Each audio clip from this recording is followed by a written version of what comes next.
lived in China or even Russia or any totalitarian country, maybe I could understand some of these illegal injunctions.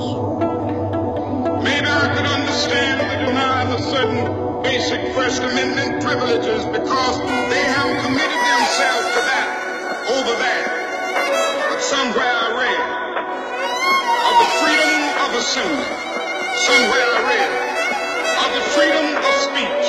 Somewhere I read of the freedom of press. Somewhere I read that the greatness of America is the right to protest